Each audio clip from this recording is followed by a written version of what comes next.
Chicken কষা, mutton curry যতই পড়ুক পাতে, আলু দিয়ে হাঁসের ঝোল খাওয়া এবার গরম ভাতে মেখে। আচ্ছা বন্ধুরা, তোমরা সকলে ভালো আছো তো? আশা করি তোমরা সকলেই ভালো আছো। আর আজ আমি আবার একটা তোমাদের সামনে একটা নতুন রেসিপি নিয়ে চলে এসেছি। আর এটাই রেসিপিটা নিশ্চয়ই আশা করি তোমরা সকলেই বুঝতে পারছো কিসের রেসিপি নিয়ে চলে এসেছি। দেখো, শীতকালে কিন্তু আমাদের কাছে সকলেই প্রিয় ঋতু। আর এই শীতকালে দিন এলেই কত রকমের আমরা পিকনিক করে থাকি। দেখো, আমরা কিন্তু চিকেন মাটন তো সারা বছর আমরা খেয়ে থাকি, কিন্তু শীতকালে দিনে যদি তোমরা এই যদি হাঁসের ঝোল যদি বানিয়ে না খাও না, তাহলে গোটা শীতটাই মনে হয় যেন কোনো অসম্পূর্ণ থেকে গেল। আর এই রান্নাটা কিন্তু আলু দিয়ে কিন্তু করলে দুর্দান্ত লাগে, আর খেতেও খুব ভালো লাগে। দেখো, কনকনে শীতের দিনে যদি তোমার রোদে বসে বসে যদি এরকম হাঁসের ঝোল আলু দিয়ে বানিয়ে খাও না, তা তোমাদের কিন্তু দুর্দান্ত লাগবে, আর খেতেও খুব ভালো লাগে। আর এটা বানানোটা কিন্তু খুব ইজি, আর খুব জানো তো, হাঁস থেকে কিন্তু শীতকালের দিনে এমনিতেই প্রচণ্ড পরিমাণে তেল বের হয়, আর সেই তেল দিয়ে কিন্তু রান্নাটা দুর্দান্ত হয়, বেশি তেল লাগে না গো। আর এই রান্নাটায় যে আমার মা কীভাবে করে তোমাদের দেখে নাও, আর করা কিন্তু খুব সহজ। তোমরা যেটি হয়তো সকলেই একটু কম বেশি তোমরা হাঁসের ঝোল খেয়ে থাকো। আর এটি বানানোর জন্য যে কী কী লাগে দেখো, প্রথমে কিন্তু নতুন আলু নেওয়া হয়েছে বড় বড় করে, মশলা করে নেওয়া হয়েছে, কাঁচা লঙ্কা, টমেটো, ধনেপাতা আর পেঁয়াজ কুচি নেওয়া হয়েছে। দেখেছো, তোমরা কিন্তু সমস্ত কিন্তু আনাজগুলো এরকম করে তোমরা কেটে নেবে। তারপরে দেখো 1 কেজি মতো কিন্তু এখানে হাঁসের মাংস নেওয়া হয়েছে। আর হাঁসের মাংস সারা বছরের মধ্যে শীতকালে একটু বেশি পাওয়া যায়, আর সারা বছর তো অত হাঁসের মাংস খেতে ভালো লাগে না, শীতকালে যতটা ভালো লাগে। আর শীতকালের দিনে কিন্তু হাঁসের তেল এমনিতেই গা থেকে বের হয়। দেখো, এই কিন্তু 1 কেজি পরিমাণে দেখো হাঁসের মাংসটা নেওয়া হয়ে গেছে। তোমরা এখন কি শীতের দিনে প্রত্যেকটা কিন্তু দোকানে কিন্তু হাঁসের মাংস সহজেই পেয়ে যাবে। এবার তোমরা কিন্তু একটা শিলের মাধ্যমে তোমরা কিন্তু সমস্ত পরিমাণ মতো তোমরা আদাটা কিন্তু ভালোভাবে কিন্তু বেটে নেবে। দেখো, এখানে কিন্তু আমার মা কিন্তু আদাগুলো সমস্ত শিলের মধ্যে কিন্তু সব বান্না বেটে নিয়েছে। এরপর কিন্তু রসুনটা কিন্তু শিলের মধ্যে বেটে নেবে।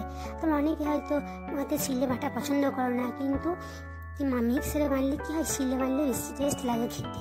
সমস্ত রান্নাটাই তোমরা এইভাবে করো না, খেতে কিন্তু দুর্দান্ত লাগে। দেখো, আদা রসুনটা কিন্তু খুব ভালোভাবে কিন্তু বেটে নেওয়া আছে।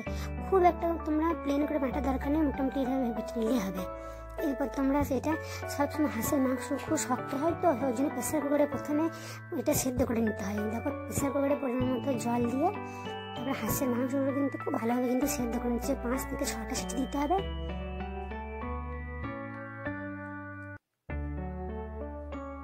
তারপর অন্য একটা দেখো, ওভেনে কিন্তু একটা কড়াই বসিয়ে দিয়েছে।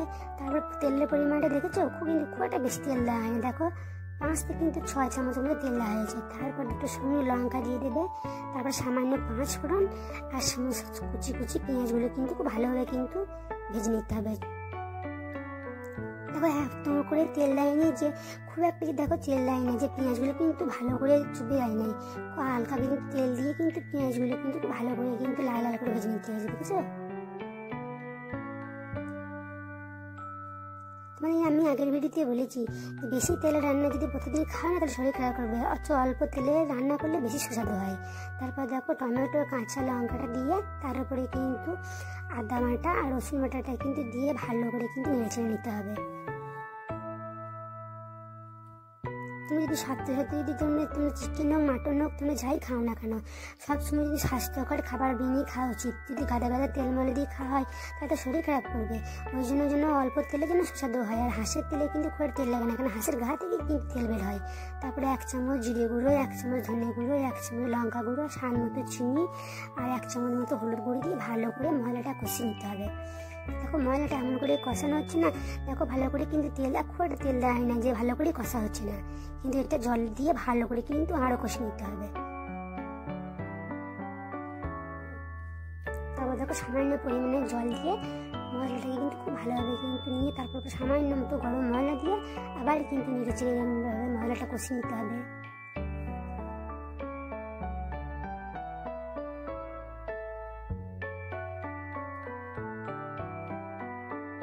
দেখো, মশলাটা কিন্তু অনেকটা কষানো হয়ে গেছে।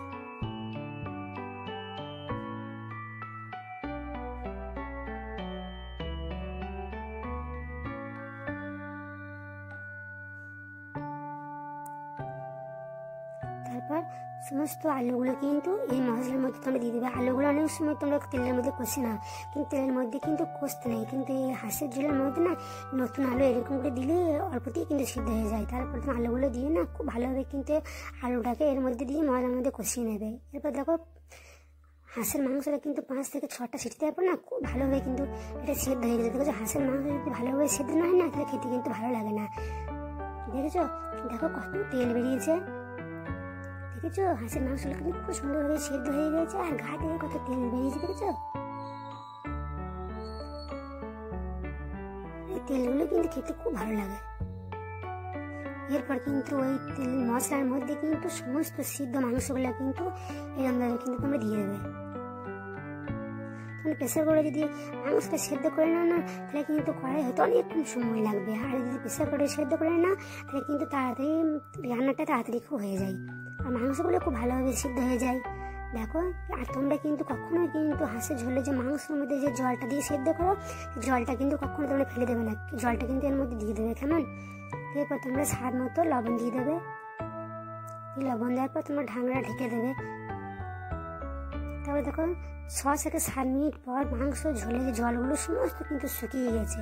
দেখেছো? তারপরে কিন্তু আবার কিন্তু ভালো করে কিন্তু খুন্তির সাহায্যে তলা থেকে ভালো করে নেড়ে চেড়ে নিতে হবে যাতে তলাতে ধরে না যায়।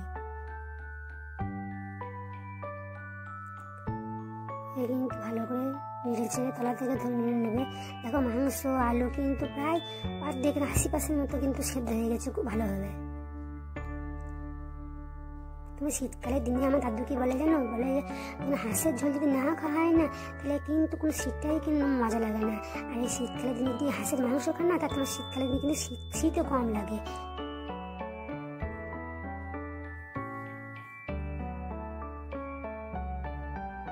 সারা বছর তো হাঁসের মাংস খেতে ভালো লাগে না, শীতকালের দিনে হাঁসের গায়ে বেশি চর্বি থাকে আর সেই জন্য মাংসটা খেতে খুব ভালো লাগে। এরপর তোমরা তাকে ভালো করে নেড়াচড়ার পর তোমরা কিন্তু আবার তোমরা এটা কিন্তু কানাই ভরে কিন্তু তোমরা জল দিয়ে দেবে। কেমন? এখানে হাঁসের ঝোল কষার দেখে না বেশি ঝোল খেতে বেশি ভালো লাগে।